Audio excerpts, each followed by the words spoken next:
Ladies and gentlemen, our next guest in the Marketing Summarized video series, where we talk about marketing, business, and everything that makes your working life better, is the founder of a Singapore-based creative agency, Killjoy Designs. Our guest has worked with brands such as P&G, Unilever, Hershey's, Diageo, Miller Coors, McDonald's, Coca-Cola, Samsung, and many, many, many more. Ladies and gentlemen, let me introduce a good friend of mine, Mr. Mathew Searcy. Matthew, how are you, mate? Doing good, doing good. Yeah. Thanks for having me. Oh, pleasure, pleasure. How's Singapore going today, mate? So far, so good. It's morning, sun's out, so yeah, looks like it's gonna be another good day. That's good. And this is the thing about Singapore. It became a hub. You know what I mean? A hub of Asia or Southeast Asia, and a lot of businesses are there. Yes. Yeah. It's actually how I found myself here. I was working at Leo Burnett in Chicago on a number of P&G accounts. Yeah. And transferred to the Singapore office to work on SK2 at the time. What's SK2? And SK2 is the number one beauty brand in Asia. Oh, that's why I don't know it. Japanese brand. You're naturally beautiful, so you don't need such things. But the rest of us, we partake, as it were. But yeah, so P&G is headquartered in Cincinnati, Ohio, but they moved their global headquarters for their beauty brands to Singapore, actually. So Wow. Singapore is the global head for beauty for P&G, and so that's how I found myself here the first time. Yeah. And now you're settled there. You're obviously married and have kids, and that's your new hometown now, isn't it? It is. It is indeed. Yeah. And from what I know of you, you were born in Kansas City, is that right? Kansas City, Missouri. Yeah. Wow. Yeah. And you went to college or university in Columbus, Ohio. Yeah. Yeah. So the quick, well, I guess quick, the quick version of my travels are, I grew up in Kansas City, went to school in Columbus, Ohio at a college called Columbus College of Art and Design. It's wow. Top 10 art institute. Loved it. It was a blast. It was a great program. From there, I moved to Chicago, got a job, worked out of Chicago for a number of years, quit my job and moved to Italy, moved to Florence to get a master's. Then I moved to Kiev for a bit. Then I moved back to Chicago. And yeah, like you do. I mean, it's just the normal journey. Then I moved back to Chicago for a while, about 5 years, and then I found myself in Singapore. Then I moved back to Chicago. Then I moved to New York for a number of years, and now I'm back in Singapore for 3 years now. Yeah. That's insane. So you not only you're well traveled, I'm an expert mover. You're an expert mover. Yeah, expert. You probably have techniques how to pack your bags and or your boxes. I do. Never broken a plate or a glass. So did all those move? Did that happen because of your job, or you want to explore? Well, it started out. I mean, I think honestly, it started out because my dad worked a lot with like foreign governments as far as his role dealing with like relief cargo for third world countries and less fortunate people. So it was a really inspiring thing. When I was a kid, he did his first trip to Africa. He'd never left the country. I think he was like 40 at the time, 45, and he'd never left the country. And then he went to Accra, Ghana, and Abidjan, Ivory Coast for like 6 weeks. And so most people go to like Canada, exactly. Their first shot out of the U.S. We're not that crazy on their first go at it, but that's what he did, and he came back just a completely different person. Wow. In the best of ways, and that was just so inspiring to me. So that was why I left my job, my first job after a couple of years, to go study abroad, to have that experience. And, and my parents were extremely supportive of that, and just kind of, been on that road ever since. So Were you looking for the best art, the best design, best creative, or? Well, I mean, what moved me? Yeah, I mean, what moved me to Italy was that. I mean, I was Yeah. art student, and Italy's always been, top of my list of places to go at the time. So that was why I looked there.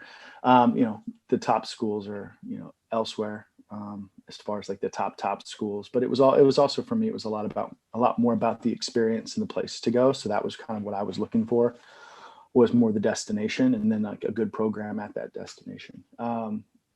Asia, and then from there, as far as following my career and moving around, it has been more about kind of where things are happening. Obviously, Asia, at the time and to today is a leading force, and there's a lot of opportunities, around to do some really great things. And there's some things that they do really, really well, that I learn from, and there's some things that they haven't quite figured out yet that I can bring to the table and Yep. Yep. help teach, bring to the market. So it's everybody gets something out of that, and that's where I like to be, is constantly learning and hopefully bringing as much value as I can to the table. So, Let's go and talk about uh, Killjoy Design.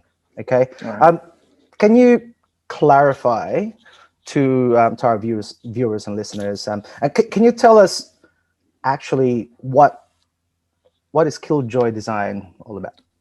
sure.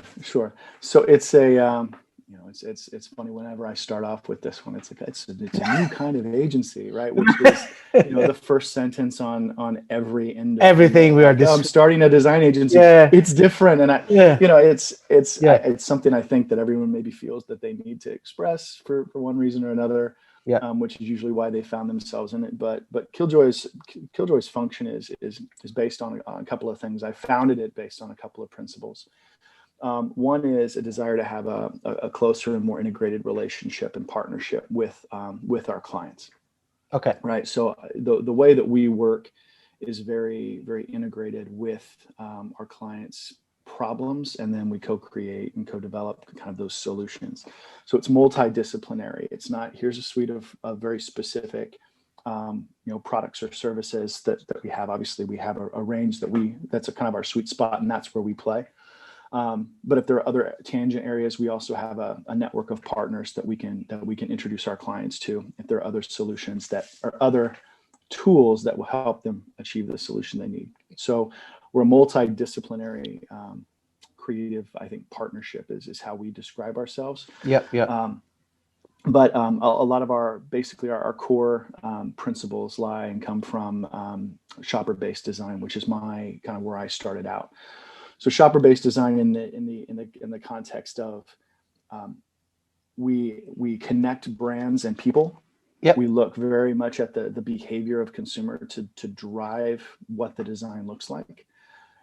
It's not just to generate awareness, but it's ultimately to drive behavior and results. So it's not make someone laugh and enjoy the brand and its experience online, but it's to create kind of a path and a journey and an experience that motivates them to buy the product. Wow. Wow. Ultimately, that's the goal. So that's the result. So it's kind of that path to purchase is what we design, right? Whether that's in the traditional context. Yeah. Yeah. So we do that in the traditional context of kind of brick and mortar and the traditional footprint of the physical store. We do a lot of that in the digital space, whether that be kind of your e-commerce platform, designing those sites, designing those experiences, optimizing those experiences, digital content across the social space and those different things, trying to drive purchase opportunities within those different spaces as well. Try to minimize that kind of path to purchase, so it's few steps as possible. But it's a lot of strategy, a lot of collaboration, a lot of rework and just and constantly optimizing, right? Because everything people change, Oh yes. are constantly changing, right? But if the core motivations are pretty consistent over the years, and if you got a good foundation, good platform, and a good you can build up the brand strong, right, where it's got the good presence, it knows why it's there, it knows how to talk to people, and it knows who it's supposed to be talking to, and and if the brand can be flexible and receptive and kind of take those cues, it's a pretty fun journey that tends to usually end in success. So that's where we play, and we do that for a number of FMCG brands, as well Yeah, yeah. as just kind of more traditional footprint, but also even some like philanthropy brands, and just kind of helping Wow. people kind of engage in those experiences, whether that's through driving membership and participation, or donations and things like that. So it applies to a number of things, which keeps my days pretty interesting, Pretty busy. varied, which is good for me. So I like that a lot. Yeah. So we talk about design, and how do you get a design to actually talk to the audience, right? Am I right in what I just heard there? Yeah. Yes, that's how we look at design, or Okay. specifically, me, which I'm speaking for we at the time, so I can say it, I guess. But yeah, I think it's about connecting, right? So there's questions like how do you make a design pop, and things like that. That's I want to know that. So Right. okay. So I'm if I- The answer to that is, yeah. 20 years of experience is how you do it. It depends on it depends so much on the context, right? And I Yeah. think you're talking about static, or whether you're talking about, which is just obviously an image, or something more dynamic like video, or an interactive kind of element. It's ultimately about simplicity.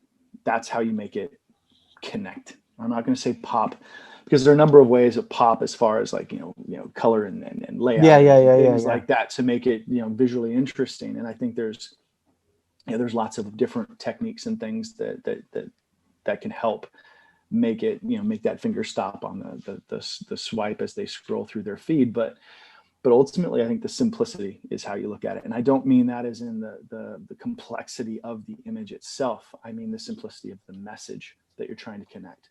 So is the visual quick and easy to understand what you're trying to express, right? Whether that's a product visual or a beauty visual. Are you talking about the product? Does a beauty visual express the product benefit, or does it look like just some pretty face on a magazine or brand an somewhere, ad? right? Yeah. So if you could put a different logo on it, and no one would know or care, that's usually not a great sign that it's successful. Even if it is a great image, that brand recognition and retention isn't necessarily going to be there, which is ultimately, again, since we're trying to drive them towards a purchase, and not just to like them to heart your image. If it's in a feed, for instance, we want action. Exactly. I like that photo. And I want more. So we try and create a bit of a story, right? So it's and then the simpler that story can be, and the quicker that can be gotten, is the ultimate sweet spot of what's going to make your design, whether that's in the dynamic space or static space, really connect and be more successful. can you give us an example of, let's say, I don't know, let's pick a subject matter. Let's say a bottle of water. It's an ad for a bottle of water. Water in the like some brands. Let's say on a Square ad, in a Facebook ad specifically. What are, like, let's say, the basic 2-3 points that you would do or put in your design? Okay, so in that context, a couple of things. I would want to understand that. I think what is the brand about, because it's water, and water is typically water is water. Yeah. You've got brands like Smart Water or like Fiji that they differentiate themselves in the water space because they have a bit of a brand story that they bring to it. So that's probably, with something like that, that's probably where I would start to hope to understand that, so that way I could let that be drive more of the layout.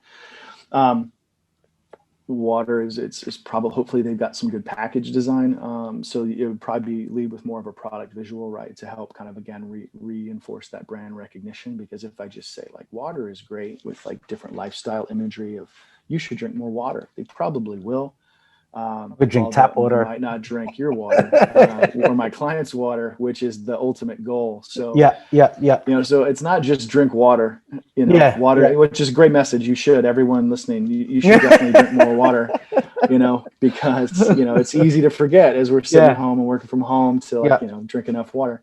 But hydration message just for those of you out there. But I think, again, how do you tie it back to the brand, and how do you That's kind right. of create that inspiration for Mm. action for the brand?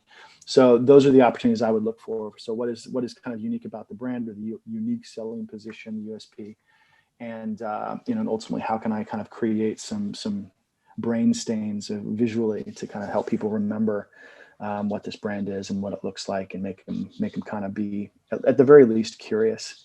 Mm-hmm. So So, that's how. so brand, the messaging, um, obviously brand colors because it's tied in with the brand. Sure. You got to follow the guidelines, right? So, I Yeah, mean, yeah. and guidelines and branding, we've been doing a lot of branding work lately. Mm-hmm. It's not about kind of slap your logo everywhere necessarily, but there's certain things, right? Like, so some brands have really strong kind of defining color palette. And that's something that you want to make sure that you carry through, right? Some brands, it's more about the language or the tone of voice. Yeah, It's a yeah. combination. I mean, like Frank Body, as an example of a brand, to me is a very distinct brand voice and language and way that they talk, and the way that their copy is written. That is a very kind of strong, recognizable component of their equity. I haven't worked on Frank Body. That's not a plug. It's just there's someone that I use as an example, or talk about as an example, that is a very kind of clear and distinct brand voice. Whether you like it or not isn't really the point, because those that they're targeting will like that. That's Yeah. why they wrote it the way they wrote it. Um, but it's just, you got to find kind of what you want to stand for, and what you Mm. represent, and from there you pick the elements and equity that can best represent that. Sometimes it's about versatility in a logo or an icon, so that way it can work across different formats if you've got a more complex digital ecosystem. But how can it be recognizable across all those places? Is the same brand without just looking like a chop on everything. That's just the same damn thing. I think Format. social media, especially social media advertising, is full of that.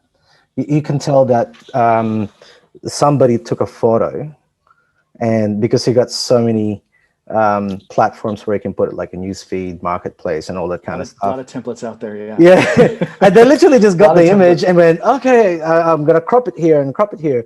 And Yeah, I mean, for those are great ways to start. I think for young brands just trying to get a presence out there. Those can be great tools to use. And whether you're a client that's using those kinds of tools, or whether you're a young designer developing those tools, I wouldn't be discouraged by that. They absolutely have a place. But I think if what you're asking and what you're talking about is really a brand starting to stand out and differentiate itself. Yep. What I said earlier is, Mm. about the idea if someone else's logo could fit on there and it wouldn't make a difference. That's Mm. literally what those templates are. They're literally, logo goes here, and it doesn't matter whose logo it is. Mm. So you change some brand colors and hope that it sticks and represents you and the 5,000 other people using the exact same template with their logo. It can look clean, and it Yep. can look Yep. professional. And if Yep. that's the length of your objective, I guess that's fine. But I think there's, when you start to really, when you're in a place where you've got the presence and the existence out there, if you can start to push and really allow the creative to drive and represent who you are as a brand, and connect and work in ways where it connects with the people you're talking to in a unique way that comes from your purpose and your reason for being there as a brand. I mean, it's night and day, and everybody knows the brands that they care about and that they love and that they're inspired by and that they can't help but talk about, versus going through the feed and be like, yeah, that looks professional. It doesn't look like a scam. It's just, where do you set that bar, right? It's just, those are the things. So we try and set it a little above the Yeah. like, it's not a scam work Yeah. for our clients, but but it's ultimately it's, where are they? Are they starting at zero? What's the best kind of path Yeah. and process to get to where they need to be? It can't, for a lot of brands, it can't just be from zero to hero in a week. Yeah. Yeah. and it's unrealistic because, you know, a lot of brands, even brands that have been around a while, don't necessarily have a clear understanding of who they are or why they are, aside from like, I want to sell stuff and make money. That's a result Yes, yes, totally agree. of branding and marketing. That's not a purpose. Yeah. And those are very easy to kind of lose sight of. They're extremely related to one another and directly related, but they're not mutually exclusive. So guys, whoever's listening and watching this video, with image ads, this is the topic we're talking about now. Start with a brand and have a brand. Is that right, Matthew? Is that what I got there? Yeah, I mean, yeah, you gotta. I think try to make it brand centric, right? It's whether that's a product visual is an easy way to do that. Mm-hmm. Placement, brand colors, these are all, you know, just techniques and things that you can have on there that make it clear you're trying to get brand retention, recognition, and retention. Yeah, that's the kind of, in the context of that singular Facebook ad example that you put forth. Brand retention is ultimately what we're talking about. Okay. That's the first thing. And the second thing is, like, again, you got to try and tell that purpose. Like, why should I click on this? In the simplest way possible. So your brand if your brand does 8 different things, then make 8 ads about each of those individual things. Don't try to make one ad that talks about all 8. All 8. You can just be like, we do this and 7 other things. That's fine if you want to be like mysterious, but like, what's the one thing you want someone to walk away from is a good question to ask yourself when they look at this ad. If they only take away one thing, what is it? Yeah. Is it drink water? Yeah. Or is it we make the best water, the purest water? Yeah. Yeah. Our water's from Fiji. Okay, that's different. I've never drank Fiji water before. Yeah, I mean, they might mean like Fiji, Minnesota, but like, Fiji. I don't know. It's what's the one thing? So those are the filters I would run it through. Yeah. So if that helps. So, okay, that's an image ad. Let's move to a video. So guys, whoever's listening here, Facebook ads, the best ads, as far as I'm concerned, is around the 9-second to the 14-second mark. Oh, right. Really? Setting yourself out there just right. Yeah, no, yeah. I'll probably get shot by Facebook one day. No, spend more time with us. No, but my point is, a lot of that in my experience anyway. If you're gonna, we're talking in a context of advertising, right? Most ads that are in video form is effective in Facebook advertising between 9 seconds and 14 seconds, right? It's less, actually. It's actually even less. It's 3 to 6. The first 3 to 6 seconds have correct, to lock it in, or you're gone. Let me finish your thought, because I definitely have some. Yeah, exactly. So let me clarify this one. So I have those specific numbers is because have you probably heard of the elevator's pitch, right? You know, yeah. So everybody's the elevator pitch. The fastest elevator in the world. You know, so it will take around 9 seconds for someone to describe what they're trying to do or influence someone. Yeah. Yep. And it's very hard to do that in 3 seconds. You know, so that's why when I said effectively, it's around the 9-second to 14-second mark. After 14 seconds, and they're still watching, man, that's a gift from God, right? They're still there. They're really curious. You know, if that was an elevator pitch, they went, "Oh no, let's go back to the ground floor." The first 3 seconds is hold the door. Exactly. That's where you're trying to get in the elevator, right? And they're like pressing the close button, or are they going to hold it open? So that's what the first 3 seconds is, right? So I agree as far as the longer format, because ultimately to tell that story, and seal the deal, as it were, it takes longer than 3 seconds. But to get someone to be willing to stand in an elevator with you, to continue to use the metaphor, that you only get about 3 seconds. And you're lucky if you get 3. because most people, if that first impression is like, I don't want to be in an elevator with this person, like they're going to keep moving. That's right. So That's I think that's, and again, it's not just advertising in the sense of like advertising and awareness. I think what we're also talking about is advertising that drives towards results and engagement, very specifically, right? So being entertained by an ad isn't ultimately the kind of content that we really get excited about. I mean, there's a lot of people out there that create wonderful, beautiful, long form content. And I can give you guys those names of those people to talk to, and they're great, and they do it really, really well. And that's what they've spent their careers, doing, and they do that wonderfully. And when we need that type of content, those are the people that we call. What we focus on are kind of, again, really the short form, content that that drives action, right? That gets them to a site, or gets them to engage and click and talk to the brand. So that's also kind of what we're talking about. And I don't need 5 minutes to do that. Yeah. So the long form content can be wonderful and can be great. And there's a lot of places for that. And even on the long form content, though, if you don't lock it down in that first 3 to 9 to 14 seconds, if you can't get that elevator pitch, they're not going to walk with you down. They're not going to let you walk into the parking lot, right? You want to continue the conversation, like, that can keep going, like, let's go grab a coffee. And, if you want that conversation to continue and that person to stay engaged and interested, you've got to kind of keep making, hitting these kind of, important milestones of information and kind of, you got to get them curious, and then you got to get curiosity into like interest, and then interest into intent, and then intent into action, and then action into,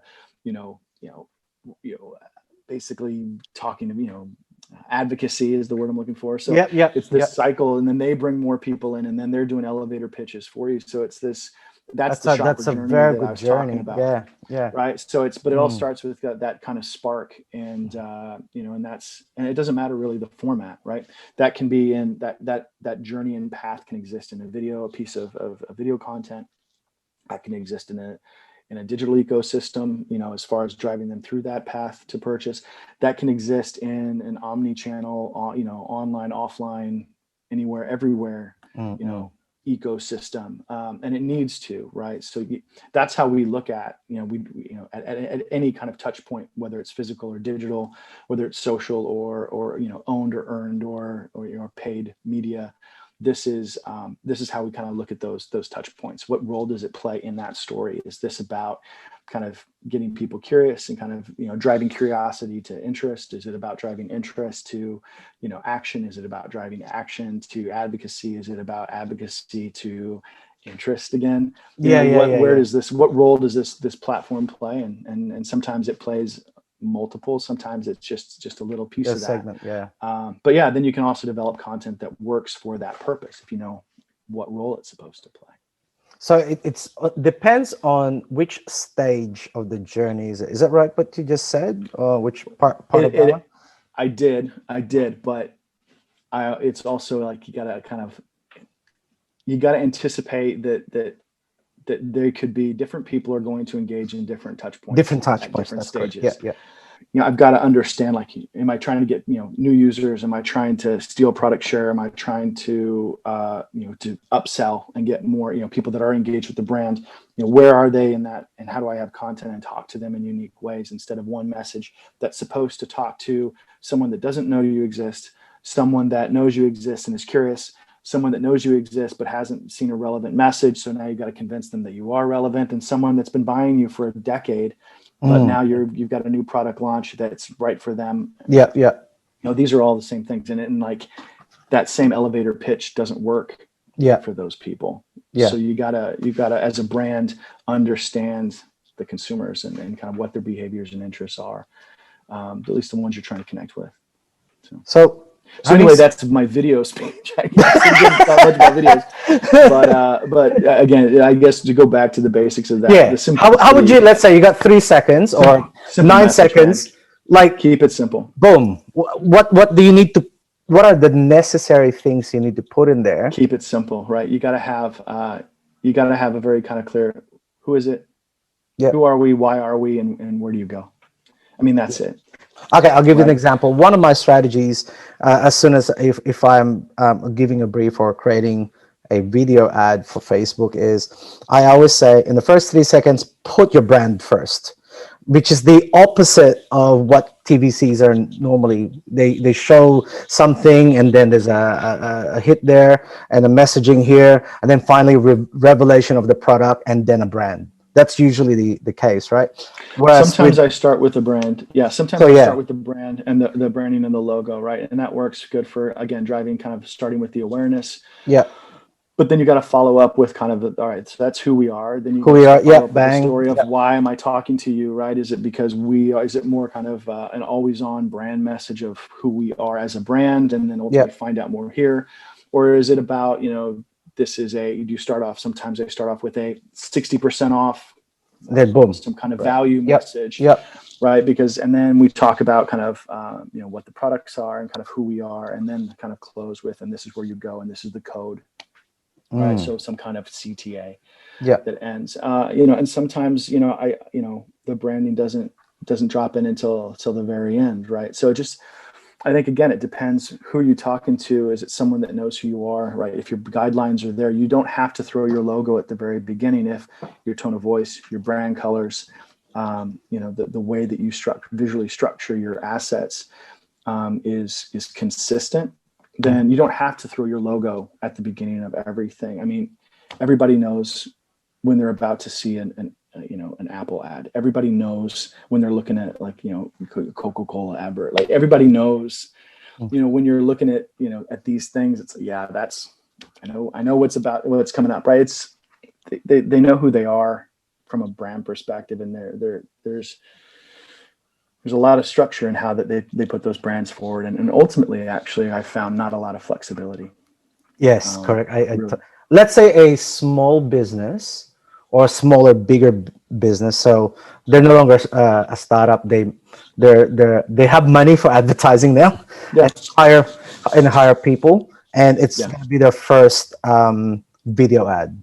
You know what I Yeah. mean? In Facebook, let's say, let's keep it simple. Facebook, um, and they go to you, hey, Matthew, it's our first video ad. No one really knows us. We want people to know us. How would you Mhm. approach something like that? I'd bookend it with branding. Yep. So logo at beginning and end. At the beginning, it would be more of a kind of a, maybe more of a kind of a question or something a little bit more, kind of spark curiosity at the onset of the video. The middle would be ultimately trying to talk about who they are in a very kind of specific way. So I've got a client that I'm working with that's connecting, trying to get people to join a community or a program, or the community is one aspect of the program. So that's the one thing that a video I'm doing for them would focus on. So it'd say, this is who we are. Do you want your life to be more like this? And then I've got content that talks about the community and the effect that it's had on their life. And then it's like, and then it kind of bookends with, like, again, this is who we are. And you can join now, right? Kind of it's Nice. a very Okay. simple Gotcha. kind of mechanism, right? Yeah. Of, Yeah. Yeah. this is who we are, and kind of asking a question or kind of piquing some interest, Yep. being very simple and singular in a message. It's not, these are all the different things that you can Yep. do with Yep. us and be a part of. It's one thing, right? So I'll make another video that maybe is about, like, the tools that they have, right, that you have access to. Another video that maybe talks about some of the principles. It's some that talks about maybe some of the events or activities. And then you've got the community and the support. And these are all different videos that you can do. And those are just brand, kind of always on brand videos. They can live no matter what time of year it is. They're always going to be relevant and can play a role in driving brand awareness. When you want people to but you want those messages to obviously be connect with people. And then when you've got, like, different holiday seasons or Then kind the of those seasonality of the key videos. consumption periods, right? You want to make sure that you start to make the content and the messaging relevant and contextual, right, for the season or time of year or time of day or region. So all of Yep. those things need to be adjusted and tweaked to make sure that they're that when someone sees the content, it looks like something that was made specifically for them. And Nice. that's Boom. how you I do it. think you got that one because I believe this. During the era of TV, let's use TV again. They even call it broadcast, right? Yeah. Right. So everybody will see this. I don't know about you, but I was a kid in the 80s. I was my dad's remote I was control. also a kid in the 80s. That's right. There you go. And my dad, every time there's an ad, right? Mm. My dad will go, Crom will change the channel. So I'll get up. I was the remote controller. It goes tick, tick, tick, tick. And for young people watching this, it used to be like that. TVs used to do that, right? They had a knob on. and then my dad would go, oh, stop. And there'll be an ad. We're actually, the whole family will actually watch it. And okay, you can switch the channel now. And nowadays, when you see an ad, a good ad on your phone, especially videos, that person looks at you and goes, hey, that will say 3 points or something like that. Yeah. And immediately go, this guy knows exactly what I want. That feel. Yeah. So I think, yeah, the techniques are interesting as far as like, how do you, videography, as far as like, making eye contact and things like that to have someone engage. Yeah. I think to me, it's the message. What's the person saying? Yes. What's the message? If some guys like looking at me talking to me and it's, trying to like reach through, I'm talking to you. And I'm like, you got all that crap wrong. Like, that's not who I am. I like, hide ad.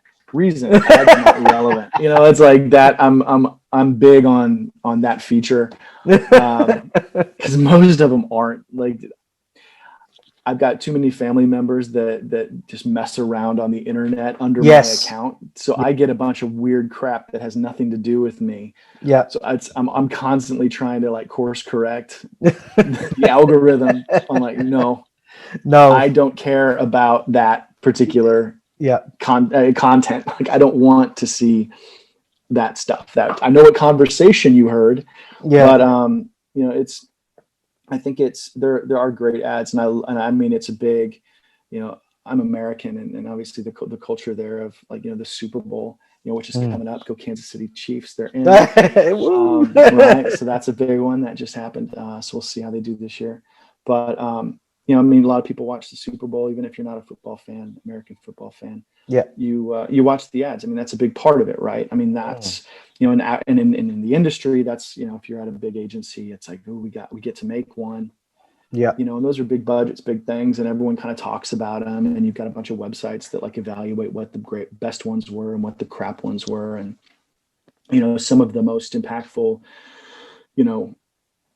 TVCs out there have happened like during the Super Bowl. That's when brands are launched. That's when brands are made. That's when brands are it's fall. It's it can make or break. In that particular venue. But it can absolutely have that effect on you. I mean, a good message that connects, whether that's spoken, whether that's visual, whether that's type. A good message that connects is ultimately what makes that difference. And it's like, oh man, I gotta have that more. I gotta be a part of this. Yeah, right. Exactly. Like there's this great brand, and I saw the product. I'm like, what the hell is this? And I looked it up and I saw the TVC for it. And I don't know who did it, and I should look it up because it's great copywriting, but it's called Poopery. And it's just literally some like essential oils that you spray in your toilet, I guess, before you go to the bathroom.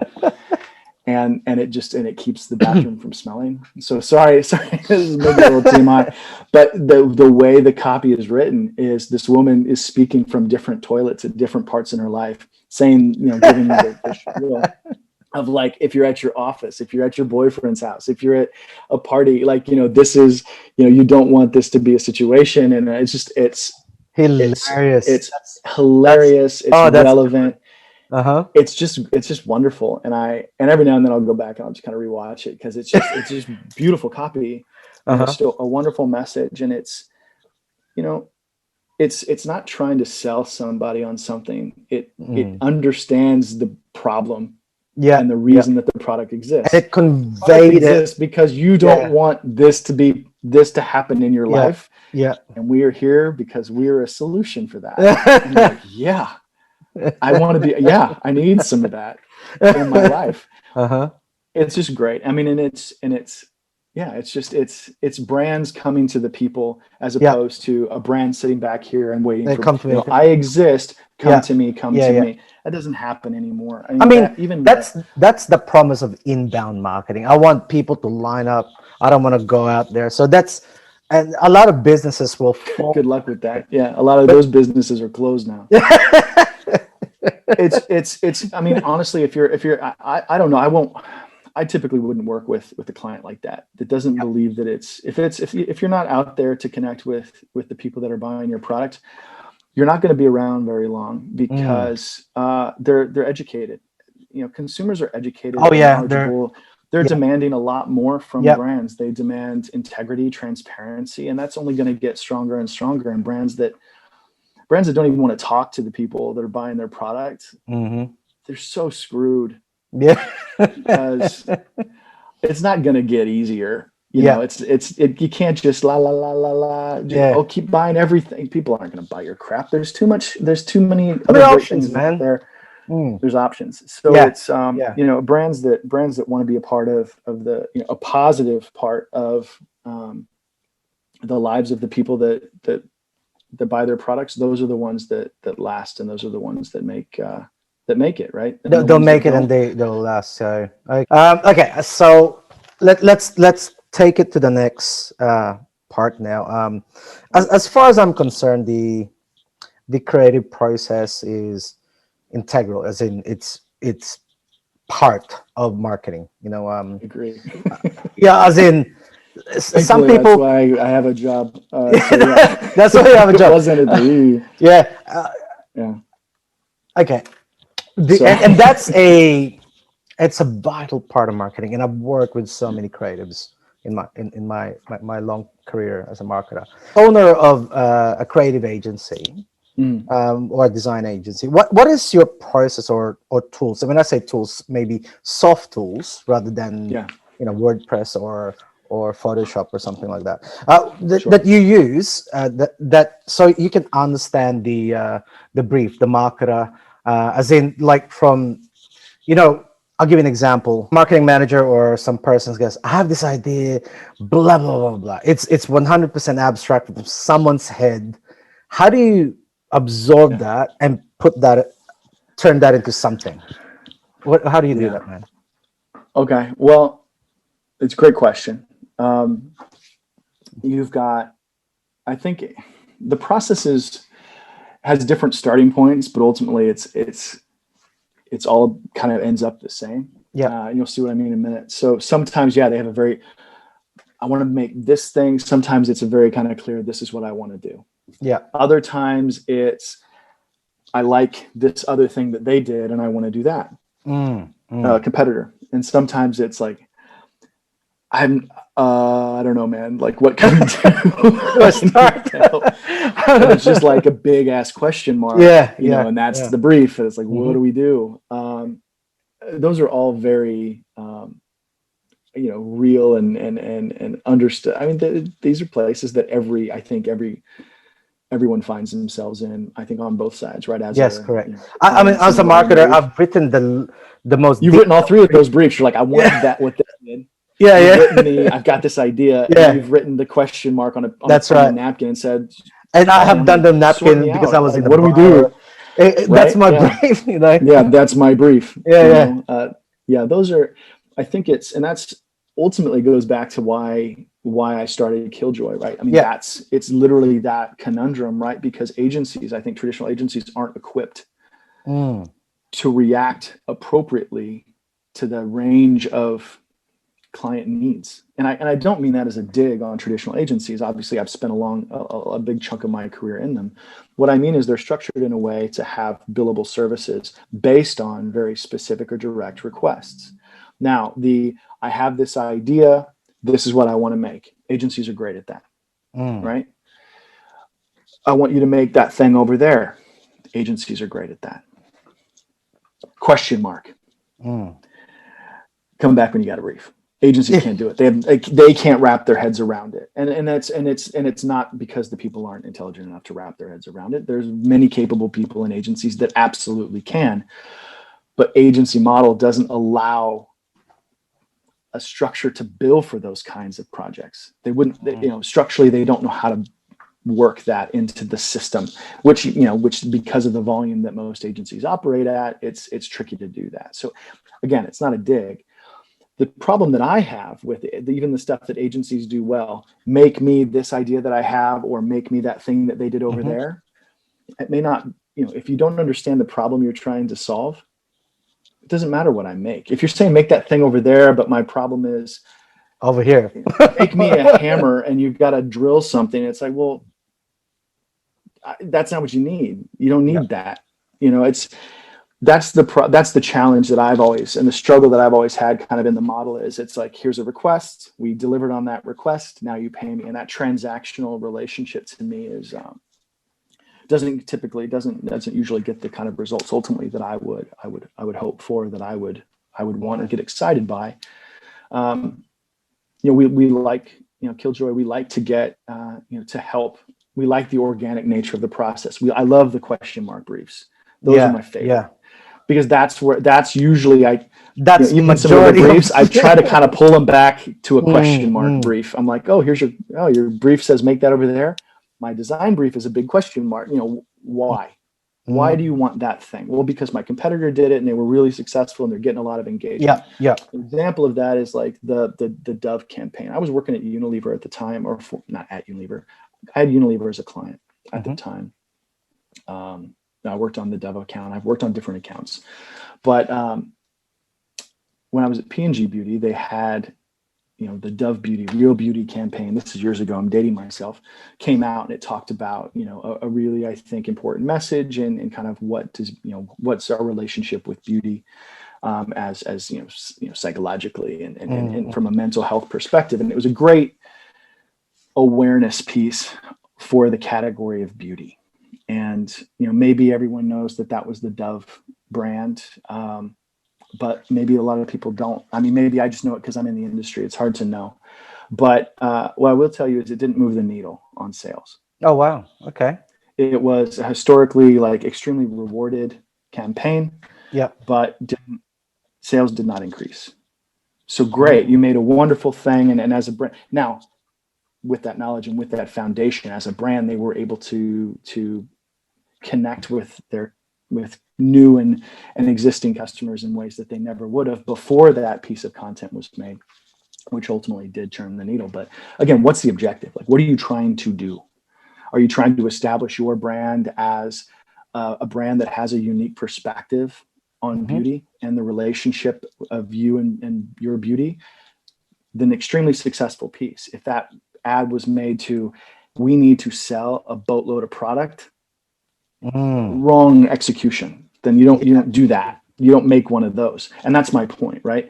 Because I had clients that were like, okay, well, I want to make that a true beauty type ad. I'm like, but what do you want to accomplish with it? You just want to say, hey, we also know that beauty is a complex and personal thing, because it's already been said. Yeah. They already said it. You're like, yeah, me too. I also think that. Great. No one's listening to you because you're just repeating. You're just telling. You repeated someone else. Everybody that you saw the same ad that they did. Those are the things that I think I get frustrated by. And those types of projects carry big budgets, and and everyone wants to work on them because I can create those pieces win awards, and that's fine, but they don't tend to make a difference. When they're the follow-up pieces, I mean. When you come at it on, this is what we represent, and we have something to say as a brand, they're wonderful projects to work on, and that's where they do impact. And the other one is the I have an idea. Again, it's okay, based on what? What's the problem you're trying to solve, or the objective you're trying to to pursue, right? It needs to be, the ideas have to be consistent with that. If they're not, then it's not going to work. And I can make, we can make whatever you guys want, but I feel responsible sometimes for if it works or not. I can make that, but it's not going to do what you want. Yeah, You'll gotcha. have a very Gotcha. nice asset and you can have Yep. some beautiful things, but they won't drive sales if that's what you're Gotcha. trying to do, or they won't Yep. drive recognition if that's what you're trying to do, or it's just trying to do that. So as far as the process, if it's a question mark, kind of everything comes back is what's the problem or objective? What are we trying to do here? What are the results that we're trying to drive? Yep. And it's Yep. not sales, it's what are you trying to do? What's the objective? And then sales can be a result of that. Obviously, it should be no matter what. But we start there, and that starts with a conversation. Everyone kind of being on the same page of what that is. From there, I like to be very generic and like these are like different directions that we could go. Yep. Yep. The analogy I use with clients is like planning a vacation, right? Which isn't, I guess, so relevant today because no one can travel. COVID. Remember back like a year Back and a half last year. ago, go places. You can go to a It's like bus you're without a sit down, mask. right? So you sit down, you're like, where do we want to go? Like, do you want to go to the ocean? Like, this is what's the objective? Do you want to go to the ocean? Do you want to go to the mountains? Do you want it to be leisure, active? Like, what kind of vacation do you want? That's kind of that first conversation. Let's start there. Yeah. Yeah. Right. And then, so then we decide, we're like, yeah, I'm going to go to the, ocean, beach. That's what we're thinking. Okay, great. Okay. Now, we got beaches over here. We got beaches over there. We got beaches over here. This one is all about, you go to the resort, you stay at the resort. It's spa, it's private beach. It's all inclusive. You don't have to do anything. Yeah. This one is, great resort. You can stay, but there's lots of activities to get out and kind of sightsee and understand, kind of be in the environment. You can do all these other activities, non-beach activities, but it's the beach. This is like, eco resort. And it's going to be it's going to be very kind of different and very engaged and very like immersed in kind of the nature. It's very, these are very different. Yes. Right? Yes, do you want a massage? Do you want to like, be like cleaning up a coral reef, or do you want to like go, take a trolley up to see the volcano? Right. So then they pick one of those, and that's now I've kind of got 3 directions. They're all beaches, but which one are you looking for? We pick a direction and then we go that way. And then the concepts are basically, different expressions of that. And then it moves to the next step and to the next. So it just refines. So it constantly kind of refines in, right? So everyone understands how we got there. And at the same time, then, if we do find ourselves at an endpoint that misses the mark a little bit, it's easy to take one step back. Yes. Thought about it. It's easy to take one step back and say, okay, now here's another expression of that's a little different, that veers a little to the east or to the west that we can look at. So that's my process. It's just start a little bit more broad on what do you want to do, and then come down like more specific concepts. And ladies and gentlemen, and that's the reason I love working with this guy, because I've been in a lot of these projects with him, and it's just so easy. You end up in a good direction, and it's a direction that everybody agrees, and so at the end it's like you don't ask this question: how did we get here? You know what I mean? Like not everyone always agrees, but everyone understands how we got here. Exactly. Yeah. And because it's not just about, it's not about finding a direction that everyone feels comfortable with, but it's definitely one that everyone understands why it's the right reason, a right direction to go. And again, because it's, I like this version, I like that version. Great. Let's do some testing around which one works better. That's fine. I mean, but the path and the journey as far as starting big and then kind of constantly testing back of, okay, does this idea and this expression answer, will this drive the results that we're looking for based on the objective, and and does this result or this content solve the problem that we're trying to solve? So always at every step you check back towards that brief and you check against the strategy and the consumer behavior. Does it solve the problem? Is it relevant to the person I'm talking to? And if at any point it doesn't do one of those things, all 3 of those have to be in sync. If they're not, then you have to take a step back and one of them has to change. So let's take another different point of view now on as far as creative and design is concerned. So after working with top creative agencies, both here in New York, and did you work in Chicago as well? Is that right? Oh yeah. Chicago, New York, and Singapore.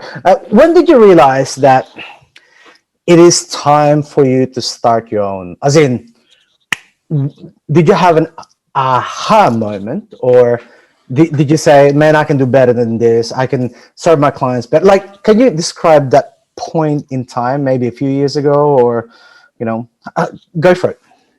Yeah, I mean, it's, I think it's probably something that there's always that kind of itch that everyone, once they reach a certain level, kind of wants to scratch. It's kind of there, and it's been there for a long time. I mean, you talk at a level, and there's, whenever you hit a roadblock, you always kind of, in the back of your head, you're thinking like, at my agency, we wouldn't do it this way. If I was running the show, I've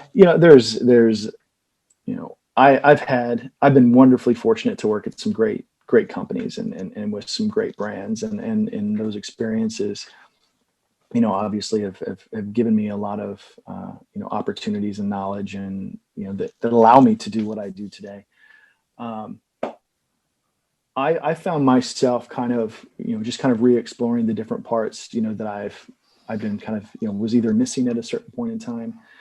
So I've been doing advertising and just kind of that side of it for a while. And at some point I was just kind of like, I really miss there's a lot of talk about the ideas right now. I'm dealing a lot, I was dealing a lot with like the ideas, but there just wasn't a lot of attention being given at some of the places I was at for the execution. Yep, gotcha. And so so then I kind of I transitioned and went back to more of a design and innovation role at a traditional design studio that does a lot of package design. And I was helping them kind of expand their thinking beyond just traditional packaging and into some of the other elements of brand design, which was really exciting and fun. And those, I dealt with the clients directly. They didn't have an account or client servicing staff as part of their structure, but me in some parts. I'm like, oh man, like this is the conversation I usually punt to somebody else. Yeah. But ultimately that was a good experience. But and then it was just like, oh, like there's so many, all the decisions are happening on the client side. I'm getting these briefs that are already baked, and it's just now it's just execution. And like so then that was kind of like, I was like, well, I want to be on the side of what I'm actually driving. Kind of what are we doing? Yeah. So then I went client side for a short time, or like a contract role, just to try that out at a smaller kind of, I wouldn't say startup because they've been around for 5 years and extremely successful. But yeah, that's great. They're like, this is all the stuff we need to do. And then they go talk to someone else. I always keep finding myself in this. Yeah, but like, I want to be part of that, but I want to be part of that, but I want to be part of that conversation. And again, it was kind of a conversation with my dad, in 2019, and he's like, I was having yet another conversation with him about, this is great about the role, but I just wish it could be more like that. He's like, you've been talking about doing your own thing for years. Wow. Yeah. Like, you kind of, you know what you want to do, kind of how you want to do it. He's like, why don't you, when this contract is up, why don't you do it? Give it a shot. So that's what I did. So I started, Killjoy started out in October 2019. Wow. Which was perfect timing, right? Oh, so we started out then, but so that was just kind of, I think it was just like everything kind of from a timing perspective worked out. And having said that, I know I'll be honest with you, man. Like the amount of times as a business owner, I'll go, man, it was easier when I was working for someone. Now that I'm like, ooh, the predictability. And then the amount of times I said that, I'm going, man, because starting a business, you start with famine, feast, and then it becomes more steady and all that stuff, and then you have feast, or you quit. Yeah. So I hear you on that side. So when you decided, all right, I'm gonna start my own agency, how did you start your business? I mean, this is for people that are probably in the same thing. What did you do? Did you call everyone? What did you do? Well, yeah, I mean, I called a lot of, I've got some friends that have started their own companies. I went and talked to them. I've got some friends that, are marketing directors at big companies, and I went and talked to them. This is what this is kind of what I'm thinking. This is the model I'm looking at. This is why I think it would work. And, and just got advice on how to kind of refine and talk about it on, does this even make sense? Does this seem like something the market needs from a client perspective? Yes or no. From a, from an indie industry perspective, yes or no. Does this kind of match Fortunately, a lot of them were positive and about it and about kind of, what I wanted to do. There were a lot of questions. I'm like, great. So like, what is it? Like, what do you, which happens, because there's, it's a bit of an abstract thought as far as what Killjoy does, because it's a lot easier to go out and say, I'm going to be a branding agency or a package design agency we're going to do social content.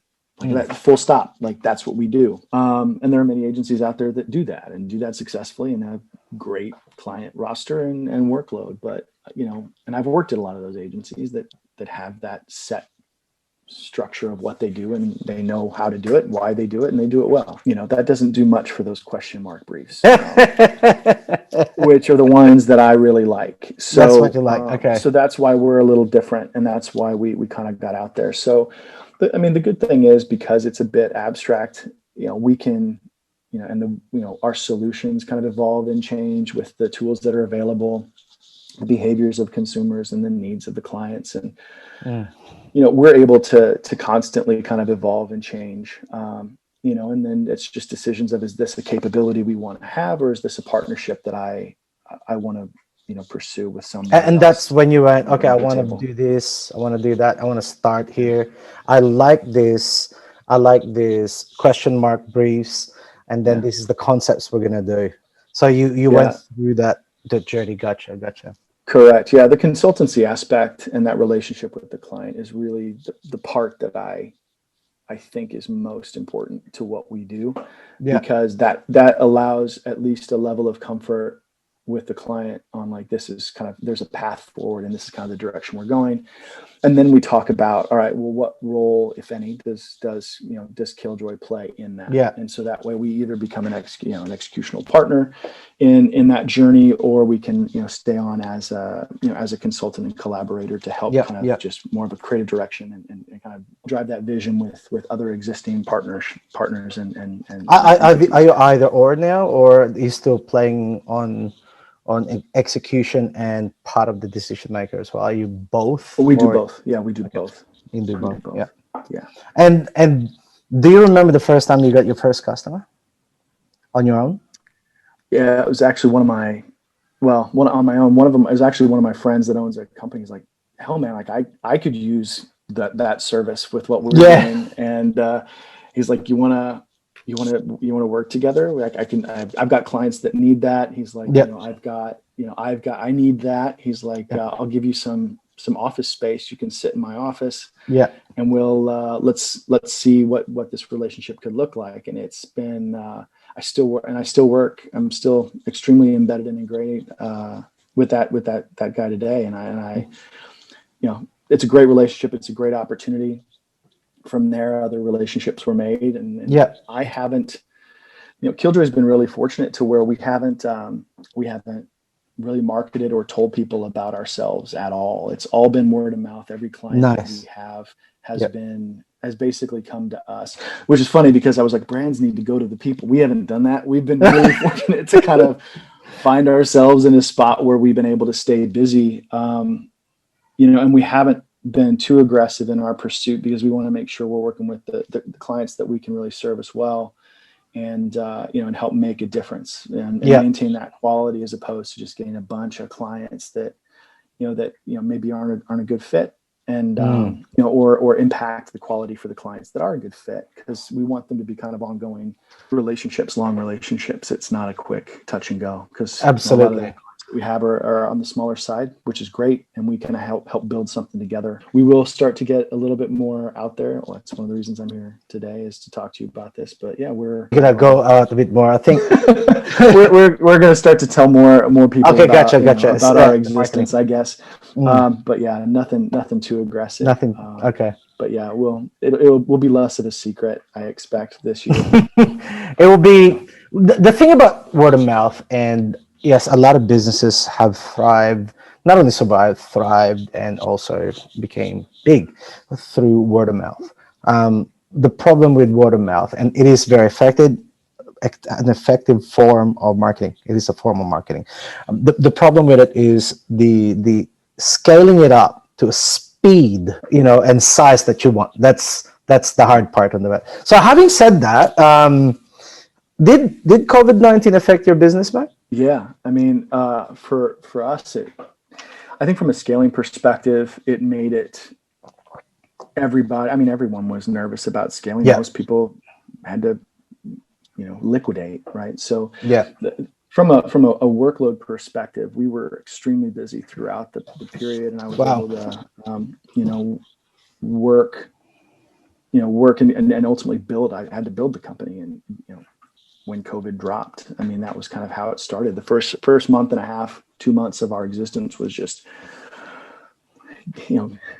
getting things figured out, having conversations, trying to, what do we do? What does our logo look like? Mm-hmm. The really important stuff in retrospect, it should have probably started in a different spot. But yeah, I mean, January was really when we started. December, January is when we started to do project work, and February got really busy, and it's just kind of been busy ever since. And I mean, because a lot of people need help, and Yeah. we're an agency that's what we provide. Like that's what we want to be a part of is how do we help? So, our vision and our methodology for this time is is unique, and again, we're trying to look for those partnerships that that are mutually beneficial, that ultimately there's a longevity there. So as we make it through the immediate kind of dangers of the market, we can do that together now, and then come out the other side, whatever that looks like, which will be different. It's not going to be like, okay, Oh, COVID's yes. gone, everyone go back Yeah, to it fine. back It to will be a working. few years.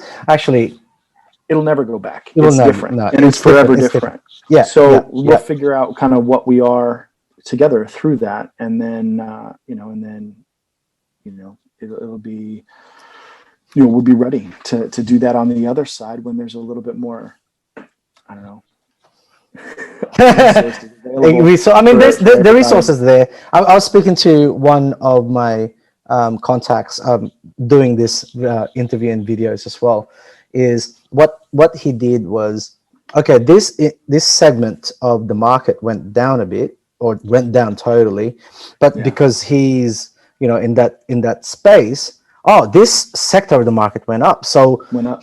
yeah, so he was flexible enough to move it here, Yeah, right? and So that's basically what we did. I mean, but it turned to more of a kind of a consultancy or like content and like quick turn assets, and so we got fast and we got clear, and most of nice. that comes from the conversations and understanding what people need. Nice. What can you foresee is the future of design and creativity, let's say in the next 12 months? What's new? What's interesting? What is the new thing that will be that fits the new norm? Things you don't let the venue or the touch point or the technology drive who you are as a brand. As a brand, you need to know who you are so that you can engage and be, I guess, present in the appropriate touch points and Yeah. utilize the appropriate technology. So it's that knowledge. So I mean, obviously there's a lot going on with with AI and the different things it can bring to the table as far as automation, which can be crazy.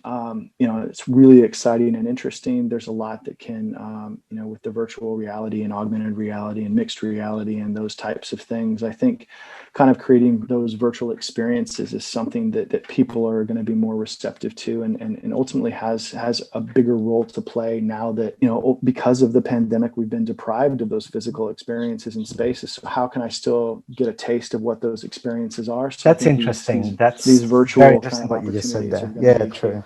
Mm, right, whether that's in the hospitality space or whether mm, that's even in the kind of like events and entertainment space, right? How you kind of create new and different ways to be educated, to be entertained, right? There's some great creative ideas that just happen organically. And then on like Instagram, there's I forget what it's called, which is embarrassing, but there are celebrities that just read children's books, and so every little post is a different celebrity reading a different children's book of their choosing, and some of them are really really good, and so we end up buying those children's books. But it's just it's education, it's entertainment, it's different, right? I mean, and is that a brand or it's that wouldn't have had a place. I don't know that would have had a place or caught on If there's no COVID or without something. Without the necessity. That you have to stay at home, you know what I mean? Absence, right? You got the that absence has created the necessity, and there's been some wonderfully creative things that have come out of this. Absolutely. Absolutely. And So Matthew, we have a segment where we ask our guests some rapid fire questions. It's a little bit of fun. Are you ready for this, mate? Sure, why not? Let's do it. Okay, so we're gonna. I won't be held responsible for my answers, right? Since it's rapid fire. You're very good with one-liners. Let's see how you go with this one, mate. Okay, who's your hero? My dad. Nice. If you could live anywhere, where would it be? Probably, I mean, like right now, I mean, I don't know. I'm happy where I'm living right now, but I don't know, Maldives.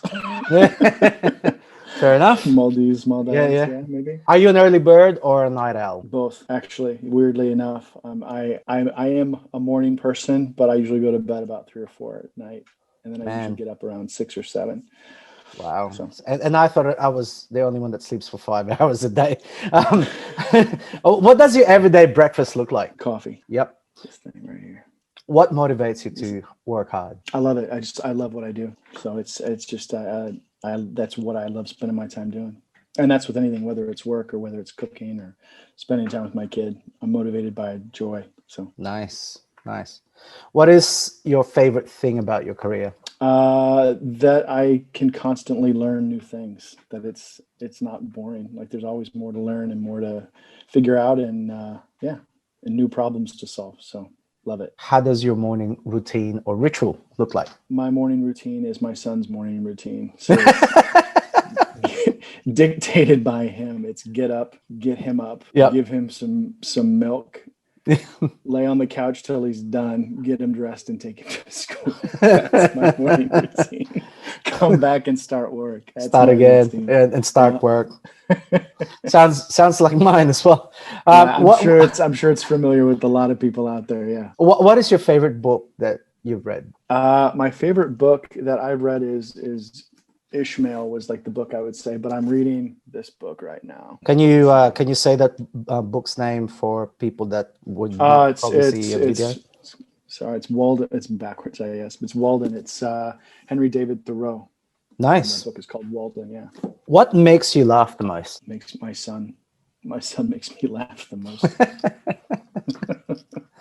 I think I agree with you. Unpredictable, random stuff that comes out of his mouth is awesome. Yeah, my son. What's a new hobby that you picked up during lockdown? I have taken my cooking game up to next level, like a lot of people. Like, banana bread was something I already did. The sourdough bread, I did that. Oof, I love sourdough. That was one. And that took me a while to kind of crack. And then like the burnt cheesecake. I mean, so I run the gauntlet of that, but I'm doing all kinds. I'm getting ready to do like a. What was the last movie you went to cinemas to? What did you want to be when you were small? I wanted to be a pilot, a fighter pilot, because when I was a kid, I loved the movie Top Gun. So I wanted to be a fighter pilot. And then it was like architect or an artist since I was like 8 onwards. So kind of this, I guess. If you could choose to do anything for a day, what would it be? Well, now it's just like I'd love to like have a big barbecue. Like I just would love to I miss the groups of people gathering around the barbecue. Like so right now, I don't know, it's not that dramatic, but like that's what I would love to do, is just have a big barbecue party. What is your favorite game or sport to play? Started playing tennis again, but I've always loved like playing soccer, like football. Soccer? Oh, nice. What's your karaoke song? What would you sing in a karaoke? Oh, my go-to? Eagles, Take It Easy, or Counting Crows, Mr. Jones are the ones I usually get in there. And then anything Killers, I tends to make the list. Those are kind of my go-to. Fair enough. I like the Killers too. That was strangely an easy question to answer. That was it? Some of the other ones should have come out a little more readily than that one. But which chore or household? Wash dishes, mow the lawn, clean the bathroom, or vacuum the house? I miss having a lawn to mow, but I mean, I used to do that a lot. Right now, I do all of those things. So dishes probably, I guess, are the one I hate the least. But I do kitchen and bathroom, and I like doing the kitchen because that's kind of where That's I make where most it's your of the mess, thing. so it's only fair that I clean up after. So If you could eat one meal for the rest of your life, what would it be? I mean, like Mexican food is my favorite. Like I love like Mexican, Spanish food, but like Italian's I love Italian too. I don't know. People would tell you I would say pizza. That's the answer everyone's expecting. Probably, pizza, barbecue, Yeah. burgers. Like that's what there's no way I could pick one. There's absolutely no way. If you have no fear and you have $10 million, Yeah. what would you do next? What would I do with no fear and $10 million? Yeah. I'd probably start a cause. Nice. A cause to like help humanity or something like that. Yeah. Yeah. How many pairs of shoes do you own? I should know this because I just unpacked them. It's like 8. 8. Is your glass half full or half empty? Oh, okay, cool. What was your favorite subject at school? I mean, aside from like art class. Yes. Well, maybe that is. I your loved. favorite. Yeah, no. I mean, aside from that, I think from an academic perspective, it was always like history. I think probably the social science part of it. And what was the last song you played on Spotify or phone or something like that? What was the last song? Just played Machine Gun Kelly, Bloody Valentine. There you go. Before that was NoFX, but I'm not telling you. I'm not going to go into that. That's what was on the list just now. Very, very good. Matthew, thank you for the chat. Do you have any messages for all aspiring designers and creatives out there that is just starting out? Don't get discouraged, I guess. We've all kind of been there. Don't be worried if you don't hear back from people right away. Just keep following up.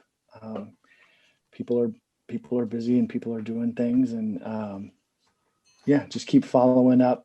Keep checking in every week. Yep. With people if you're trying to make that connection, and don't get discouraged. If it's what you want to do, you'll find a way to do it, and just hang in there. Well done. Ladies and gentlemen, that's Mathew Searcy. For more information about Matthew's work, please visit killjoydesign.com. And this is Crom Salvatera. Thank you for watching and listening. Thank you.